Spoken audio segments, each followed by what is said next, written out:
sebagian besar insiden tidak terdokumentasi dengan baik dan belum ada sistem pelacakan risiko yang berjalan efektif. Manajemen rumah sakit meminta tim mutu dan keselamatan untuk yang pertama mengidentifikasi akar masalah, yang kedua membuat sistem pelaporan risiko yang mudah diimplementasikan, dan yang ketiga menyusun laporan evaluasi risiko untuk disampaikan kepada direktur rumah sakit. Selanjutnya ada identifikasi risiko. Peningkatan kejadian jatuh pasien disebabkan oleh kurangnya asesmen rutin, edukasi, dan alat bantu, serta rasio perawat yang tinggi. Dampaknya berupa cedera pasien, turunnya kepercayaan, dan potensi klaim hukum, yaitu risiko klinis. Keterlambatan pelaporan insiden medis disebabkan oleh rendahnya pemahaman staf, prosedur rumit, dan kurangnya pengawasan.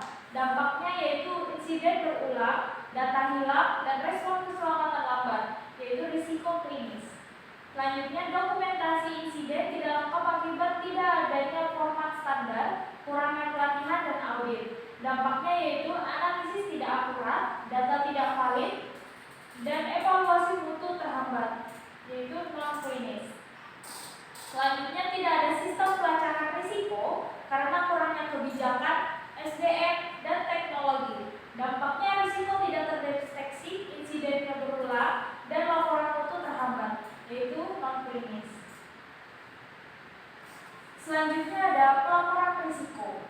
Jenis risiko yang pertama yaitu pasien jatuh di ruang rawat inap. Lokasinya ada di ruang mawar.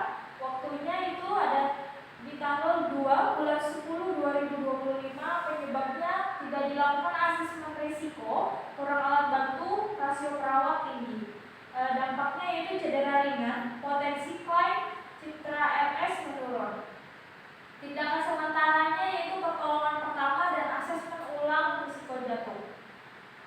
PIC-nya yaitu kepala ruangan dan perawat penanggung jawab.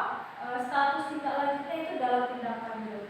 Jenis risiko yang kedua yaitu keterlambatan pelaporan insiden medis. Lokasinya ada di IGD dan rawat inap.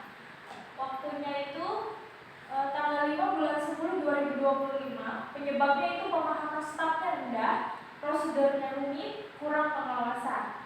Dampaknya yaitu insiden berulang, data hilang, responnya lambat. Tindakan sementaranya yaitu sosialisasi dan penyederhanaan form pelaporan. PIC-nya adalah kepala unit dan tim mutu. Status tindak lanjutnya adalah sedang diperbaiki. Jenis risiko yang ketiga ada dokumentasi insiden tidak lengkap. Lokasinya di seluruh unit pelayanan. Waktunya yaitu tanggal 7 bulan 10 2025. Penyebabnya tidak ada format standar, pelatihan minim, audit belum rutin. Dampaknya yaitu data tidak valid, evaluasi mutu terhambat. Tindakan sementaranya yaitu membuat format laporan baku dan pelatihan staf. PIC-nya adalah tim mutu dan keselamatan pasien. Status tindak lanjutnya adalah selesai sebagian. Jenis risiko yang keempat yaitu tidak ada sistem pelacakan risiko. Lokasinya ada di rumah sakit secara keseluruhan. Terjadinya di waktu tanggal 9 bulan 10 2025. Penyebabnya yaitu tidak ada kebijakan manajemen risiko, keterbatasan SDM dan TI. Dampaknya yang terjadi yaitu risiko tidak terdeteksi, laporan mutu tidak optimal. Tindakan sementaranya yaitu membentuk tim pelacakan dan menyusun kebijakan risiko. PIC-nya adalah manajer mutu dan direktur rumah sakit, dan status tindak lanjutnya yaitu dalam proses implementasi. Selanjutnya ada pelacakan risiko atau risk tracking. Jenis risiko yang pertama kejadian pasien jatuh di ruang rawat inap. Kategori risikonya klinis atau keselamatan pasien. Tingkat risiko awalnya adalah tinggi. Tindakan mitigasi atau korektifnya yang pertama ada revisi SOP asesmen risiko jatuh, yang kedua edukasi staf dan keluarga, dan yang ketiga ada pengadaan alat bantu atau background anti-slip. PIC-nya adalah kepala ruangan dan tim keselamatan pasien. Target waktu penyelesaiannya yaitu tanggal 31 bulan 10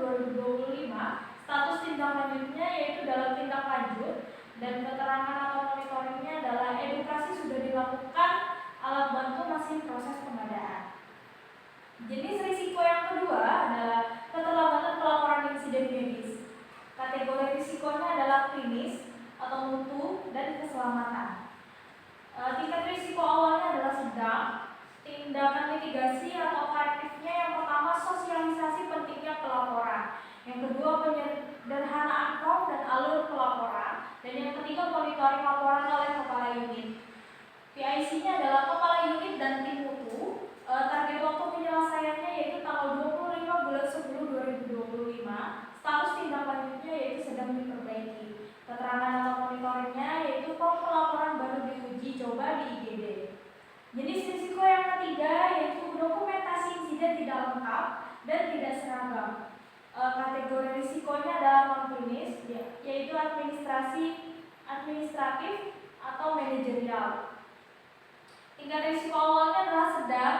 Tindakan mitigasi atau korektifnya yaitu yang pertama menetapkan format standar laporan insiden, yang kedua ada pelatihan pengisian laporan insiden, dan yang ketiga audit kelengkapan laporan tiap bulan. PIC-nya yaitu tim mutu dan keselamatan pasien. Target waktu penyelesaiannya itu tanggal 15 bulan 11 2025 dengan status tindak lanjutnya selesai sebagian. Keterangannya atau monitoringnya itu adalah format baru diterapkan di 70% unit pelayanan. Jenis risiko yang keempat yaitu tidak ada sistem pelacakan risiko. Kategori risiko ini adalah non-klinis atau manajemen mutu. Tingkat risiko awalnya adalah tinggi. Tindakan mitigasi atau korektifnya yang pertama membentuk tim pelacakan risiko, yang kedua menyusun kebijakan manajemen risiko, dan yang ketiga rencana sistem digital pelaporan. PIC-nya adalah manajemen mutu dan direktur rumah sakit. Target waktu penyelesaiannya yaitu tanggal 30 bulan 11 2025. Status tindak lanjutnya dalam proses implementasi, serta keterangan atau monitoringnya yaitu tim pelacakan sudah terbentuk dan sistem digital disiapkan. Di sini ada pelaporan insiden. Dengan judul laporan insiden keselamatan pasien, yaitu kejadian pasien jatuh. Di tanggal kejadiannya ada tanggal 2 Oktober 2025. Lokasinya ada di ruang mawar yaitu unit rawat inap. Dilaporkan oleh perawat jaga malam yaitu Ibu Siti NAMD. Pasiennya Nyonya A, 67 tahun, diagnosa stroke non-hemoragi. Pada tanggal 2 Oktober 2025 pukul 22.15 WIB, pasien Nyonya A ditemukan terjatuh di samping tempat tidurnya oleh perawat jaga malam. Pasien mencoba ke kamar mandi sendiri tanpa meminta bantuan. Saat itu background tidak terpasang dan tidak ada bel pasien yang berfungsi di sisi tempat tidur tersebut. Setelah kejadian, perawat segera memberikan pertolongan pertama, melakukan asesmen cedera dan memanggil dokter jaga. Hasil pemeriksaannya itu menunjukkan memar ringan di lengan kanan, tidak ada luka berat. Pasien diobservasi 24 jam dan kondisi stabil. Adapun alur pelaporan insiden yaitu yang pertama diawali dengan mulai, selanjutnya kejadian terjadi atau pasien jatuh di ruang rawat inap. Selanjutnya perawat memberi pertolongan pertama dan asesmen cedera. Selanjutnya lapor ke kepala ruangan atau dokter jaga. Selanjutnya isi form insiden keselamatan pasien manual atau digital. Selanjutnya kepala ruangan verifikasi dan lapor ke tim mutu atau KKP. Selanjutnya tim keselamatan pasien analisis akar masalah. Selanjutnya ada revisi SOP, pelatihan dan pengadaan alat bantu. Selanjutnya tim mutu rumah sakit melakukan monitoring dan evaluasi, dan yang terakhir yaitu selesai. Di sini ada analisis akar penyebab atau root cause analysis atau RCA. Analisis penyebab awalnya yang pertama ada asesmen risiko jatuh tidak dilakukan secara rutin. Yang kedua ada tidak ada alat bantu atau backfire dan pasien tidak berfungsi. Yang ketiga ada rasio perawat banding pasien tinggi yaitu 1:10. Dampaknya ada cedera ringan pada pasien, potensi keluhan atau klaim keluarga, dan terakhir penurunan kepercayaan terhadap mutu pelayanan.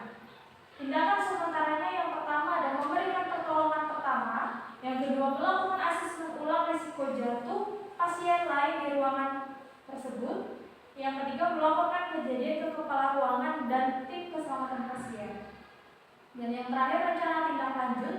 Yang pertama ada revisi SOP asesmen risiko jatuh, yang kedua pelatihan ulang perawat tentang pencegahan jatuh, dan yang ketiga ada pengadaan alat bantu keselamatan pasien atau backrel alas antiseptik.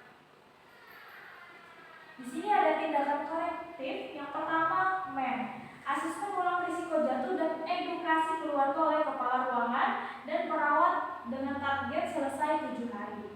Yang kedua ada metode, yaitu penegasan pelaksanaan SOP asesmen risiko jatuh melalui briefing dan audit oleh kepala ruangan dan tim mutu target 14 hari.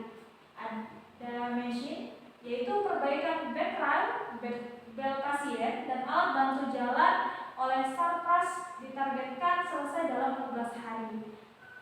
Selanjutnya ada environment, yaitu pembersihan area licin, pemasangan alas anti-slip, dan perbaikan pencahayaan oleh tim K3RS dan Sarpras dalam 1 bulan.